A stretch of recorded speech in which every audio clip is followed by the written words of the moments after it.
failure because I haven't got a brain. Well, what would you do with a brain if you had one? Do? Why, if I had a brain, I could while away the hours, conferring with the flowers, consulting with the rain. And my head I'd be scratching while my thoughts were busy hatching if I only had a brain. I'd unravel every riddle for any individual in trouble or in pain. With the thoughts you'd be thinking, you could be another Lincoln if you only had a brain.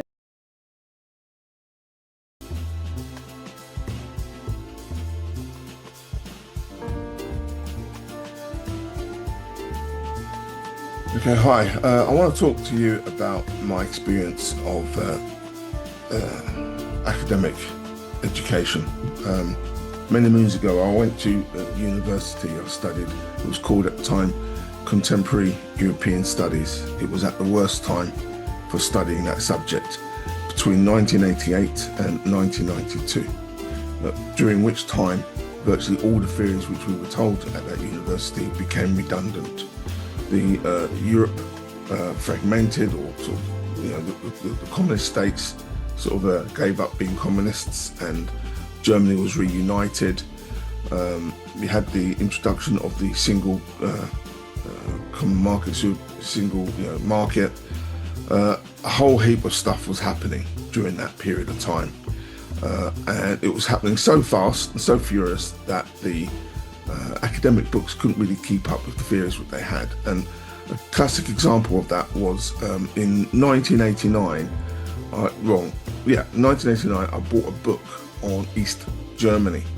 The book was published in 1988, and it was talking all about East Germany's history, political system, population, everything like that. And at no point in that book did it suggest that the population were,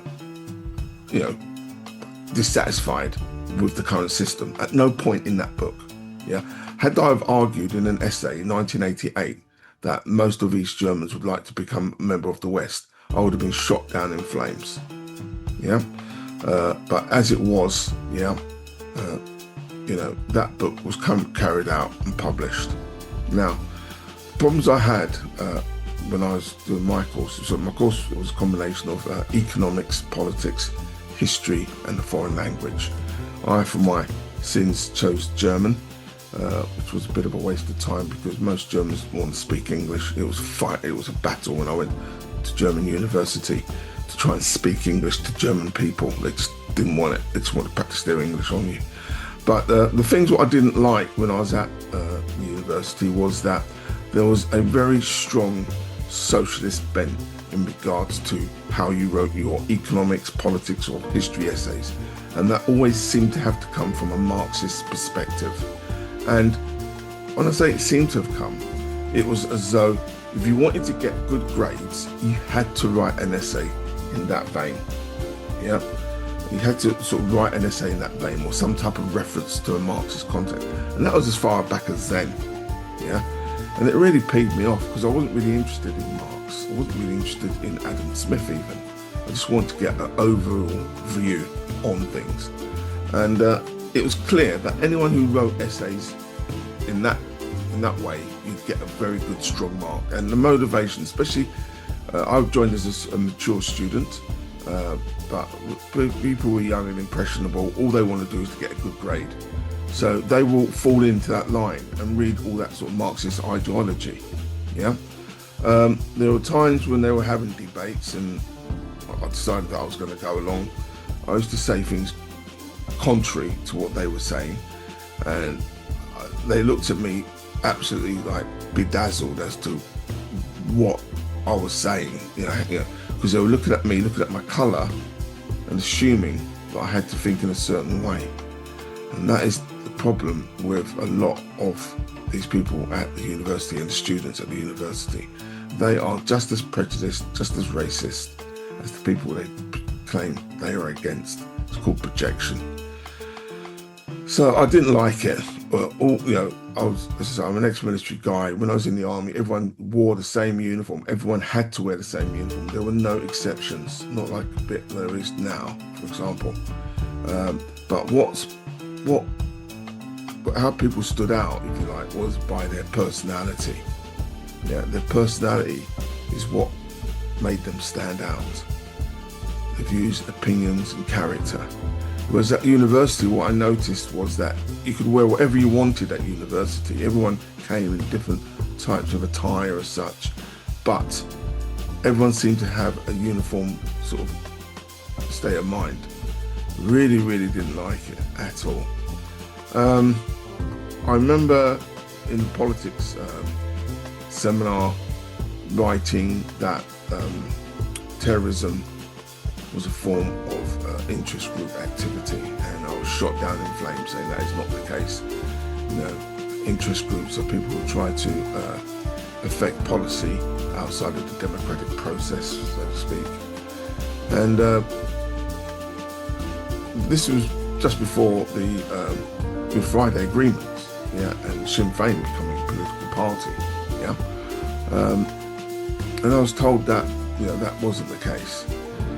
The other things which I was told, which really, really peeved me off, was whenever I come up with an idea, it was like, you're not here to come up with your ideas, or your own ideas. You're here to show that you have done the reading. That was the mantra. Yeah, you're not there to come up with your own ideas. You're there to read other people's ideas and comment on those ideas. So it was like an eradication of your own thought. You know, I come with some mini world experience, so I was trying to put that within my essays, but it was like, that didn't get me any brownie points. That gave me a very jaundiced view on people who come from academia, and I'm glad I went to university, because otherwise I'd be one of those sort of like sore people who are always lamenting and criticising people who have an education, this and that. Well, I went through that mill and I wasn't impressed. And the funny thing about it was that when I did graduate, whenever I went for a job, nobody really asked me about my degree. Nobody asked me about the subjects. Never really came up, but everyone wanted to know about what it was like when I was in the army. Every interview I went to asked me about the British Army and my service in it, which made me feel that I should have just stayed in the army for a lot longer. Especially nowadays, when you can get so much information which is available, it makes a lot of degrees very redundant, in my opinion. Very redundant. You know, you're just there.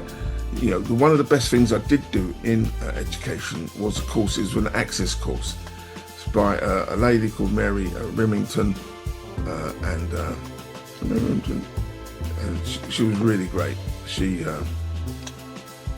was one of the founders of the access courses, and she really ground us into the idea of critical thinking, how to write essays, how to, very importantly, research your subject matter. And there were a lot of quirky people. There was a chap called Charles, who was like a a white version of Prince, the singer. He was like so camp and gay. He taught English. Really great guy. They taught us different books. Sula, I remember Toni Morrison's Sula. We had to read. We've done IT studies where they talked about the internet. It was very, very good. I highly recommend most people. When, having come from the army and having done that access course, I was like ready for academia in a very, very big way. And it was such a deflation, you know, when I actually got into the university. The access course was brilliant, and in all honesty, that was all I needed. It was like to learn how to study. There was a book called Learn How to Study. Highly recommend it. That's all you need to do. And it's with AI too. It's about how to ask the interrogative type questions to the AI for them to go and search the stuff. That's what's most important. University, I found, for me, humanities degree was a waste of time. Only insofar as it enabled me to be able to research things for myself. Now, maybe fast forward, I've got my children. I have a daughter. She wants to become an architect. It's like the longest degree you can do. No, that's fine. I have another child, adult now. He done law degree, not doing law, but I think it's helped him to a degree. Boom, boom. That, you know, children want to go and do a degree. You know, my mum always used to say to me, go and get a trade. She come from a class of people in Jamaica where getting a trade was very important. Now I can see the value of getting a trade, whether it's learning about AI, whether it's being a Sparky, whether it's being a bricklayer. You know, I can see the value of that big time. Yeah, but with degree, you know, learning, especially in the UK, is very much practical, hands-on situation. I know people who are in very big companies who do not have a degree. They've got there by merit and merit alone, and political, you know, strategy, if you like. And I still think that is the case. That's it, really. That's all I want to say. You know, having a degree, as most people know, it ain't no big thing. You know, you don't have great independent thought. You're not brilliant or smarter than everybody else. You might have a bit of understanding on certain subjects, etc. But everybody's views can be valid, providing they put thinking behind it and they interrogate, ask the right questions and look for the right sources. It's more important to know how to study than it is to have a degree. That's the most important element, I would say. That's it, man. Over and out. And then I'd sit and think some more. I would not be just a nuffin', my head all full of stuffin', my heart all full of pain. I would dance and be merry, life would be a ding-a-dairy if I only had a brain.